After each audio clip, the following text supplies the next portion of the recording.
Media మిత్రులందరికీ నమస్కారం.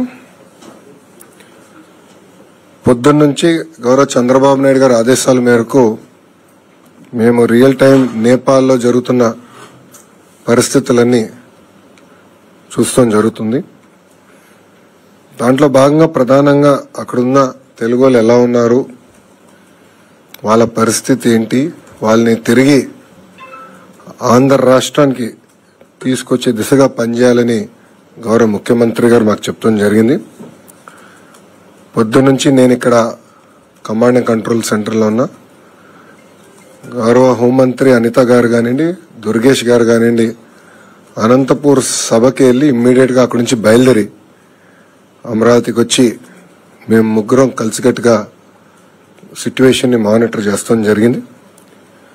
దాంట్లో ఏపీ భవన్లో ఇమ్మీడియట్గా ఒక ఎమర్జెన్సీ సెల్ ఏర్పాటు చేసి ఒక సింగిల్ నంబర్ ద్వారా ప్రజల దగ్గరికి వెళ్ళాం. ఎవరైతే ఆ నంబర్కి ఫోన్ చేశారో ఒక ట్రాకర్ మెయింటైన్ చేసి ప్రతి 2 గంటలు ఒకసారి వాళ్ళ పరిస్థితులు ఏంటి, ఫుడ్ కానీ వాటర్ కానీ పవర్ కానీ ఎన్ని ఉన్నాయా లేవా, ఏమైనా చేసేది ఉందని కూడా రియల్ టైం తెలుసుకుంటాం జరిగింది.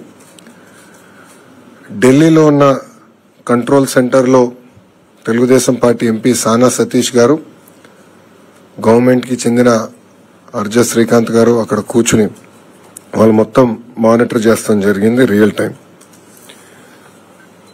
ఇప్పటికీ మా దగ్గరున్న సమాచారం మేరకు 217 మంది ఆంధ్రలో 12 లొకేషన్స్లో, అంటే హోటల్స్ కానివ్వండి లేదంటే వేరే పట్టణాల్లో కానీ 12 లొకేషన్స్లో వాళ్ళు ఉన్నారు. దీంట్లో సుమారుగా 173 మంది కఠ్మండూలో, 22 మంది హెటౌడాలో, 10 మంది పోఖ్రాలో, 12 మంది సిమికోట్లో ఉన్నవారు. ఇది మేము టైం టు టైం మానిటర్ చేస్తున్నాం. దాంట్లో సుమారుగా 118 మంది మహిళలు ఉన్నారు, 98 మంది మగవాళ్ళు ఉన్నారు. అటు ఏపీ భవన్ కానివ్వండి, ఇక్కడ ఆంధ్ర రాష్ట్రంలో ఉన్న కమాండ్ సెంటర్ కానివ్వండి, మేము టైం టు టైం అటు ఎంబసీతో అదేవిధంగా ఇతర అధికారులతో మాట్లాడటం జరిగింది. ప్రధానంగా కఠ్మండు నుంచి రేపు ఆంధ్రల్ని తిరిగి తీసుకొచ్చేదానికి రేపు మధ్యాహ్నం ఒక ఫ్లైట్ ప్రత్యేక ఆంధ్ర రాష్ట్రం ఏర్పాటు చేసిన ఫ్లైట్ కఠ్మండూలో ల్యాండ్ అయ్యి ఆంధ్రులందరినీ అక్కడ నుంచి తీసుకొచ్చి first halt Visakhapatnam, second halt కడపలో చేస్తాం జరుగుతుంది. ఇక్కడ కానీ ఒకసారి చూస్తే కఠ్మండూతో పాటు సిమికోట్లో ఉన్న 12 మంది వాళ్ళని ఇప్పుడు నేపాల్గంజ్ ఎయిర్పోర్ట్, అంటే యూపీ బార్డర్ పక్కన ఉన్న ఎయిర్పోర్ట్కి వాళ్ళని రేపు పొద్దున తరలిస్తాం జరుగుతుంది. అక్కడ నుంచి వాళ్ళు లక్నోకి వెళ్ళి బై రోడ్ లక్నోకి వెళ్ళి అక్కడ నుంచి కమర్షియల్ ఫ్లైట్ ద్వారా తిరిగి వస్తారు. పోఖ్రాలో ఉన్న వారిని 10 మందిని రేపు పొద్దున ప్రత్యేక విమానం ద్వారా కఠ్మండూకి తీసుకొస్తాం. అక్కడి నుంచి మనం పెడుతున్న విమానం ద్వారా తిరిగి ఆంధ్ర రాష్ట్రానికి వస్తారు. ఇంకొక 22 మంది హెటౌడాలో ఎవరైతే ఉన్నారో వాళ్ళు ఈ రోజు రాత్రే రాక్సాల్, ఎక్కడైతే బీఆర్ బార్డర్ ఉందో అక్కడికి వెళ్తారు. వాళ్ళు బై రోడ్ వెళ్ళి అక్కడ ఆల్రెడీ మేము డిస్ట్రిక్ట్ మేజిస్ట్రేట్ వాళ్ళతో మాట్లాడటం జరిగింది. వాళ్ళకి కావాల్సిన ఏర్పాట్లు కూడా, ఇమిగ్రేషన్ కానీ ఏమైనా ఏర్పాట్లు ఉంటే కూడా అధికారులతో మాట్లాడడం, అది ఏపీ భవన్ అక్కడ నుంచి సబ్సిక్వెంట్ గా వాళ్ళ ట్రావెల్ కార్యాచరణలు కూడా ఏర్పాటు చేస్తాం జరుగుతుంది. మళ్ళీ రేపు పొద్దున మేము 10ంటికి అందరం ఇక్కడ అసెంబ్లీ అవుతున్నాం రియల్ టైం గవర్నెన్స్ సెంటర్లో. రేపు 10 నుంచి కంటిన్యూస్ గా మానిటర్ చేసి ప్రతి ఆంధ్రుడు తిరిగి వచ్చే వరకు మేము అందరం పనిచేస్తాం.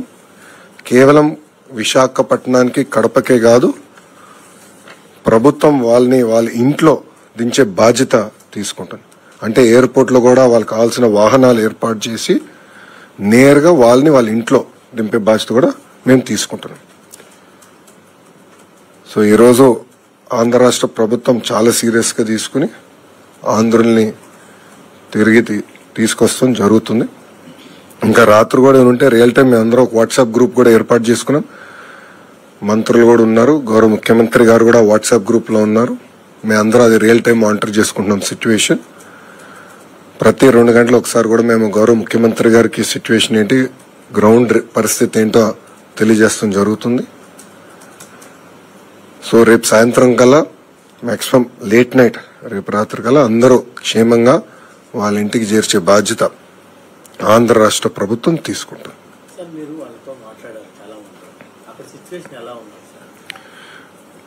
పొద్దున కొంచెం టెన్షన్ గా ఉన్నారు అందరూ ఫస్ట్ రౌండ్ మాట్లాడినప్పుడు. సెకండ్ రౌండ్ మాట్లాడగల కొంచెం శాంతియుతమైన వాతావరణం నెలకొంది. ఆర్మీ వాళ్ళు కూడా వాళ్ళు చేయాల్సిన కార్యక్రమాలు చేస్తున్నారు. సో ఇప్పుడు ప్రశాంతంగా ఉంది అనేది వాళ్ళు చెప్పారు. కానీ వాళ్ళు వెళ్ళినప్పుడు కొంతమంది అయితే ఏకంగా బస్ స్టాండ్ లో దాక్కునే పరిస్థితి, అప్పుడు బస్ స్టాండ్ కూడా తగలబెట్టారని వాళ్ళు చెప్తాం. ఒకరైతే ఏకంగా రోడ్డు పైన ఉన్న పరిస్థితి మొత్తం మాకు చూపించారు. అంటే రాత్రి షాపుల పైన జరిగిన దాడులు కానీ, హోటల్స్ పైన జరిగిన దాడులు కానీ అవన్నీ కూడా వీడియో కాల్ ద్వారా వాళ్ళు మాకు చూపిస్తాం కూడా జరిగింది. సో ఒక మాటలో చెప్పాలంటే నిజంగా అందరూ చాలా భయపడ్డారు, చాలా పానిక్ అయ్యారు. ఒక పక్కన వాతావరణం కొంచెం కామ్ అవుతాం, రెండోది ఆంధ్ర రాష్ట్రం నుంచి మేము అంటే 12 గ్రూప్స్ ఉన్నాయి కనుక 12 మందితో మాట్లాడి, కోఆర్డినేటర్ ఉన్నారు, కోఆర్డినేటర్తో మాట్లాడి మళ్ళీ అందరితో కూడా మాట్లాడి మేమున్నాం, మీకు ఏమైనా ఇబ్బంది ఉందంటే ఇమీడియట్ గా మాకు ఒక ఫోన్ చేయండి, ఒక మెసేజ్ పెట్టండి, we'll take it up seriously అని చెప్తాం కూడా జరిగింది. సో ఆ పానిక్ రియాక్షన్ లేకుండా మేము చూసుకున్నాం. అట్లా ఏం ప్రాబ్లం, మెడికల్ అటెన్షన్ ఏం అవసరం లేదని కూడా వాళ్ళు చెప్పారు. మెడిసిన్స్ ఏమైనా అవసరమా అని కూడా అడిగాము. సరిపడా స్టాక్ ఉన్నాయి మాకు, నో ప్రాబ్లం అని చెప్తాం జరిగింది. వాళ్ళు రియల్ టైం చెప్పారు.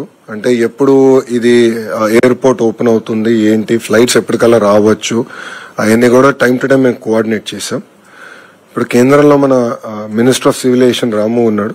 రాముతో కూడా నేను దాదాపు ఒక 10-12 సార్లు మాట్లాడా ఈ రోజు. సో ఆయన కేబినెట్ మీటింగ్ వెళ్ళే ముందర మాట్లాడా, కేబినెట్ మీటింగ్ వెళ్ళిన తర్వాత కూడా మాట్లాడా. మీటింగ్ అయిన తర్వాత మాట్లాడిన తర్వాత ఆయన కూడా ఒక మీటింగ్ పెట్టుకున్నారు ఢిల్లీలో. పెట్టుకుని ఒక ఆంధ్ర రాష్ట్రమే కాదు, రేపు మహారాష్ట్రకి ఏంటి ఎన్ని ఫ్లైట్లు వేయాలి, ఢిల్లీకి ఎన్ని ఫ్లైట్లు వేయాలి కూడా.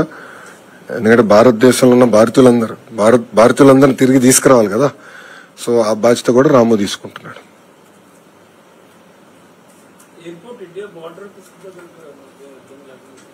సార్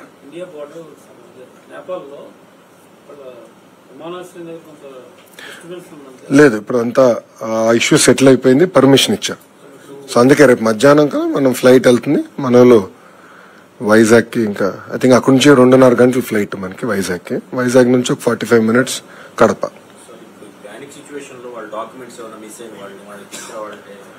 అదంతా మేము ట్రాక్ చేసుకుంటున్నాం, అదే ఇబ్బంది లేదు, మేము ట్రాక్ చేసుకుంటున్నాం. కావాలంటే కాపీస్ అని కూడా పంపిస్తాము, అలాంటి ఇబ్బంది అయితే ఏం లేదు.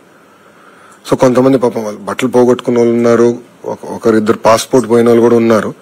అదే we're coordinating with embassy, real time మేము కోఆర్డినేట్ చేసి అవసరమైన టెంపరరీ ట్రావెల్ డాక్యుమెంట్స్ అన్ని కూడా ఏర్పాటు చేస్తాం. ఆ ప్రాబ్లం ఏం లేదు.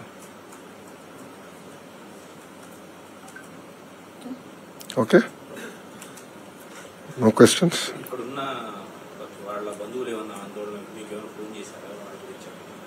అలాంటి పరిస్థితి రాలేదు, ఎందుకంటే వాళ్ళే డైరెక్ట్ గా మాట్లాడుకున్నారు కనుక ఆ పరిస్థితి ఏం లేదు. వాళ్ళతో మేము మంత్రులు అందరం మాట్లాడాం కనుక వాళ్ళు కూడా హ్యాపీగా ఉన్నారు. ఎస్, ప్రభుత్వం ఉంది అని ఒక భరోసా వాళ్ళు కలిగింది. సో ఎక్కడ పానిక్ అవ్వలేదు. టైం టు టైం వాళ్ళు కూడా ఫీడ్బ్యాక్ ఇస్తున్నారు. లైక్ కొంతమంది మాకు రోడ్ ఓపెన్ అయింది, మేము ఏం చేయమంటారు, బార్డర్కి వెళ్ళొచ్చా, మీ అభిప్రాయం కూడా అడిగారు. మేము కొంచెం డైరెక్షన్స్ ఇచ్చాం. వాళ్ళ దగ్గరికి వెళ్ళిన అక్కడ ఈ వ్యక్తి ఉంటారు, రిసీవ్ చేసుకుంటారు, అటు నుంచి మేము చూసుకుంటాం, ఏర్పాట్లన్నీ చేస్తామని కూడా చెప్తాం.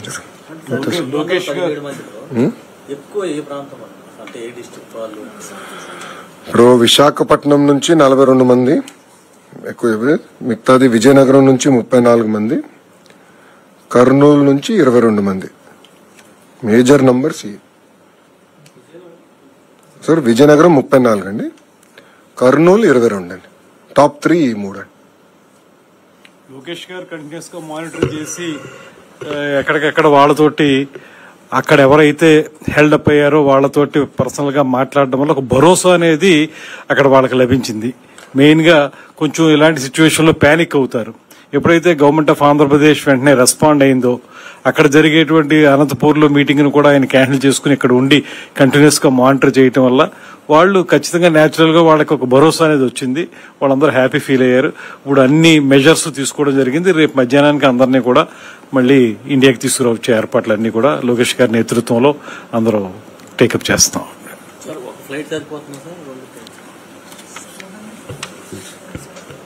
217 మంది కదమ్మా. దాంట్లో ప్రధానంగా చూస్తే మీకు హెటోడాకి 22 మంది వచ్చేస్తారు. So capacity of the flight is 220. So buffer కూడా ఉంది. సో ఇబ్బంది ఏం లేదు. అదంతా చూసుకున్నాం. బఫర్ కూడా చూసుకుని ఒక ఫ్లైట్ సరిపోతుంది. అంటే కేంద్ర ప్రభుత్వం కూడా అదనంగా వేయాల్సి వస్తే ఈ విధంగా సిద్ధంగా ఉన్నారు. దాంట్లో ఎక్కడ వెనకాడట్లా. చాలా క్లారిటీ ఉంది.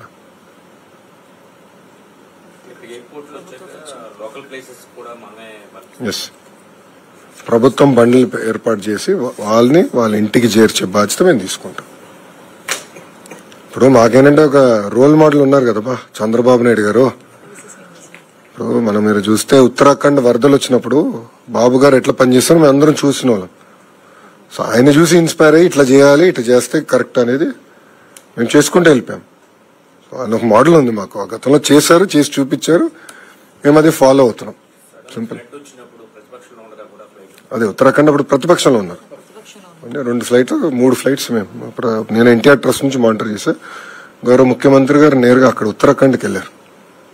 వెళ్ళి ఆయన తీసుకొచ్చారు, తెలుగు వాళ్ళందరినీ తీసుకొచ్చారు. ఓకేమా, థ్యాంక్ యూ వెరీ మచ్. జై హింద్.